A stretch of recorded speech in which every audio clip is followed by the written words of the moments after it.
There are things that we think we know, right? There are things that we think, I know this story, I've got this down, I know every detail, I know everything that's ever happened about this because I've seen it over and over. Have you ever felt like the mom in this scene? I know it's queued up because I can see it on mine.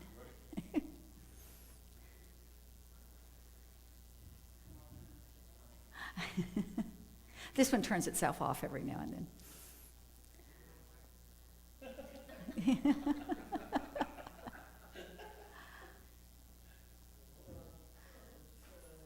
Okay.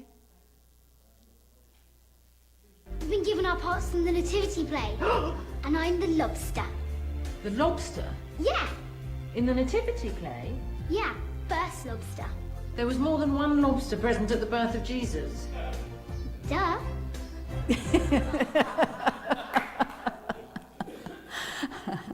That's a clip from the movie Love, Actually. And at the end of the movie, indeed, we all got to go to the nativity play, and there's several lobsters and an octopus that got to ride there with the British Prime Minister, and a whale and a few other surprising attendees. Now, that might give you a chuckle, but maybe this director is just following precedent in creating the scene of his or her own choosing. Let's do a quick pop quiz, and you can keep your answers to yourself. I'm just going to ask a couple of questions, but true or false, every gospel tells basically the same birth story. The 3 kings visited on the night of Jesus' birth. Okay. There's a man named Rocco Errico, and he was a student and follower of George Lambsa. George Lambsa, you might have heard of the Lambsa Bible. He went back to the Aramaic texts and translated, and Rocco has stayed involved, and in fact in that Science Mind magazine Catherine was mentioning, he writes an article every month about Jesus' words and teachings. I saw him once, and he talked about how much we focus on the birth and the death of Jesus and not so much on what happened in between. And we do. There's this whole season, and we're very focused on what happened. And yet, in the Bible itself, here's how much there is about the birth. It is mentioned in Matthew. There are 20 verses. That's not even a whole chapter. It's actually part of one and part of another. 8 of those talk about the virgin conception and angels having to come and convince Joseph that it was okay to wed Mary. And then there are 11 that focus on the Magi, the wise men that came. That's it for that one. No details about the birth, just that it happened. Mark says nothing. Luke has about 30 verses back in an early chapter about Mary conceiving and visiting with Elizabeth and some things around that. But as far as the actual verse, there are 7 verses on the decree of the census, going to Bethlehem, the birth, and the laying in the manger. That all happens in 7 verses. And then there are 13 more about angels appearing to shepherds and shepherds going to see the baby. So all of these nativity scenes and everything that have been created all through this time have to do with about 40 verses and 2 different details of the story of the birth of Jesus. And about those 3 kings, well, no number was given. And in fact, there are some traditions that celebrate 12. I'm seeing a lot of fanning going on. Do we have the AC on? Those of you on the front row, get ready. Okay.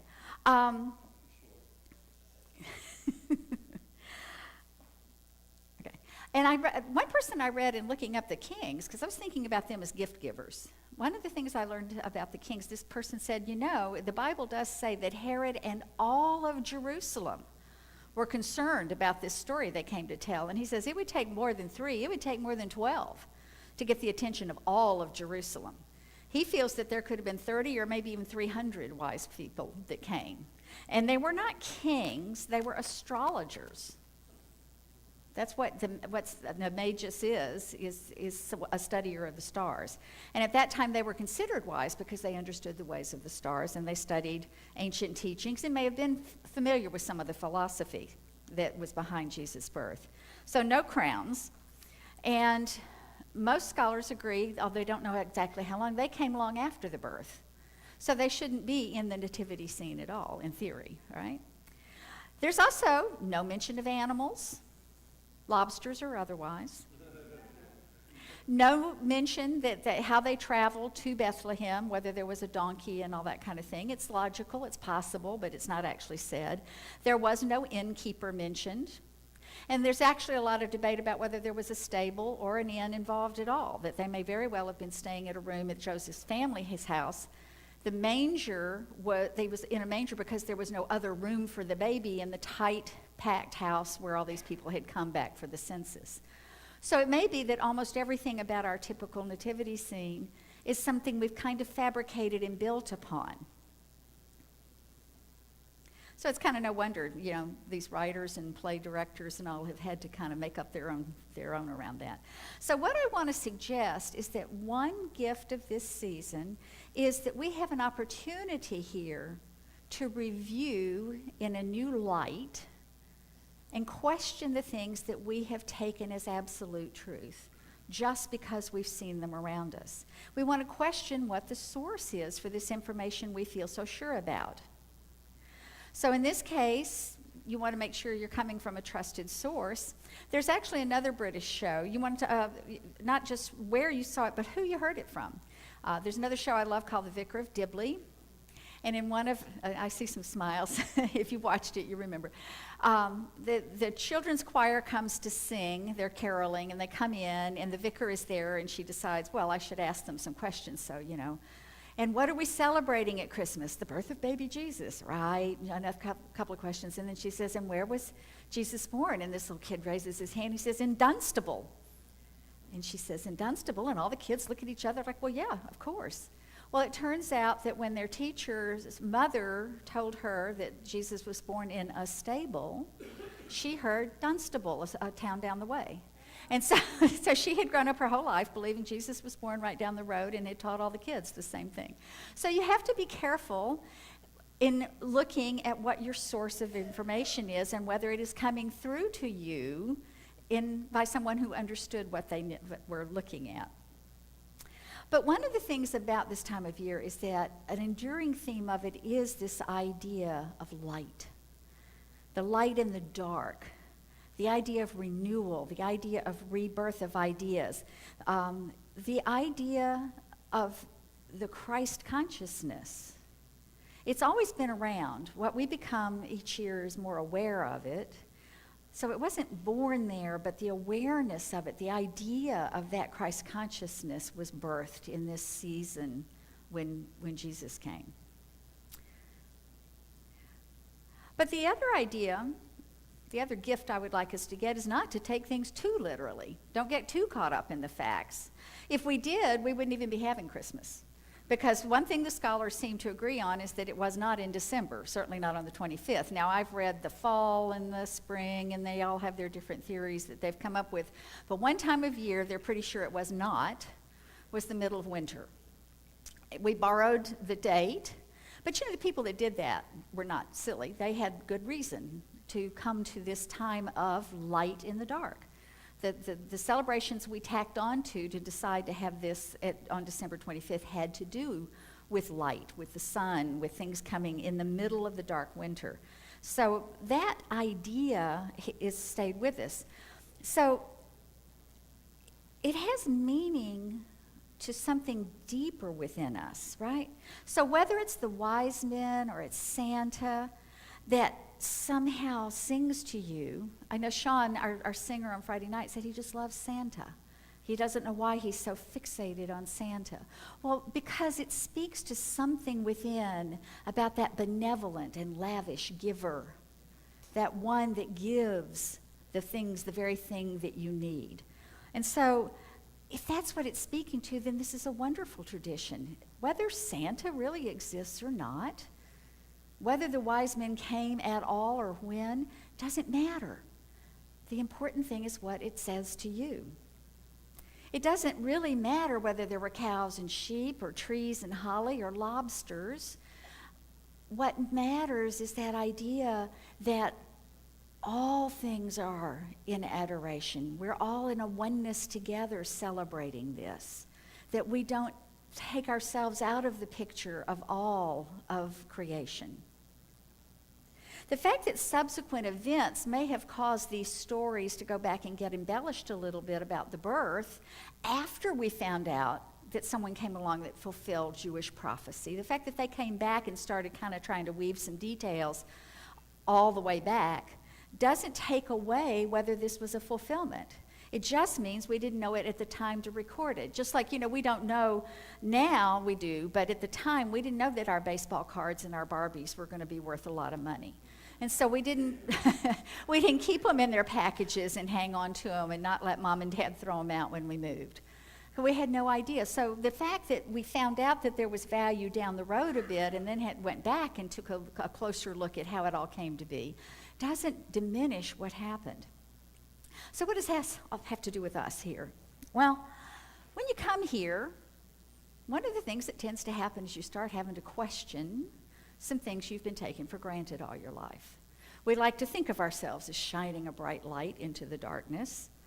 And so you often come up against these sort of automatic ideas, these things that have been instilled in you just through repetition through your life. And you're asked to go back and take a look. See how the lobster fits. Sometimes you get a whole new language here. And you've come from someplace where there was familiar language, familiar, traditional, been around forever kind of language. I find that, I wish that I had code that is as easy to understand as, well, have you taken Jesus as your Savior? Now, I don't know what that really means if I think about it, but it was code for something that we all accepted, right? We don't necessarily have that ingrained familiarity with the code here. And though we think that we have a very sound and logical basis for what we teach, it can here also be detrimental to think too literally, right? Sometimes we're just finishing up a class. We've got one more meeting of our foundations class. And one of the things we have found in there is that whenever we start putting words up, we all have different definitions of the words. One of the exercises we sometimes do is placing some words into this symbol that is so beautifully represented over here, and which ones represent spirit and the soul and the body. And one of the words we have the most trouble with is soul. It means something different to each of us. We get lost in the little details. And if we get too lost in our own definitions and our semantics, we can lose the bigger picture. We also get very trapped in the physical because we're here living a physical experience. And so we get caught up in that. And so it's like, well, this hurts. I did a treatment. It still hurts. This stuff doesn't work. I treated to win the lottery. I didn't win the lottery. This stuff doesn't work. We get very caught in this linear physical thing. There's a saying that you can't see the forest for the trees. I think sometimes here we can't see the wholeness for the individual manifestations. We lose track of the wholeness of ourselves as spirit, mind, body, soul, all of it. And that all of it has to be engaged. And that's not easy to do on an absolute, factual, literal basis. In this season of light, what I invite you to do is grab all the gifts. Don't leave any of them out. We've got decorations, we've got music, we've got wonderful movies and TV shows that make us laugh and cry and feel loved and every kind of emotion that you could get at this time of year. We've got wonderful music that lifts us, that quiets us, that makes us feel peaceful, that makes us long. Those are gifts. We have laughter. We have the joy of giving. We have the joy of receiving. We have great food. Some of that due today. We have potluck today. We have our family and friends to gather with. We have amazing trips to take, or we have cozy times at home. Maybe by our fireplace. We had a lovely one on the screen on Friday. All of it. Take of it as it works for you. And then take the deeper gifts. These two I've talked about. The gift of the chance to shine some light on your own thoughts and their underlying beliefs. We get very busy this time of year. We don't stop to think, why am I doing? What am I doing? Why is this meaningful to me? Why do I do this every year? Why have I done this every year for, these many years? What does it mean to me?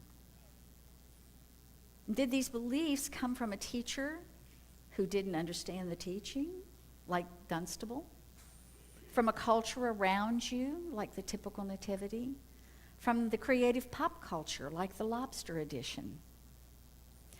And be comfortable with letting what appears to be magic and mystery. It was wonderful that the reading was about mystery. Let that play in the field of your experience, right? Get comfortable with your attraction to the symbolic, right? We talked about that. If Santa is a symbol for something wonderful, then let that be okay. But then explore what that part of you is and how to enhance that and how to have it be with you every day, not just one season out of the year. Because it does represent something that you want to activate and carry out. And play with that till you found out what your truth is. You know, the tree, it's light, it's twinkly. When I was growing up, we put icicles on it, and when it came on at night and those little shimmery icicles were there, it was a magic tree.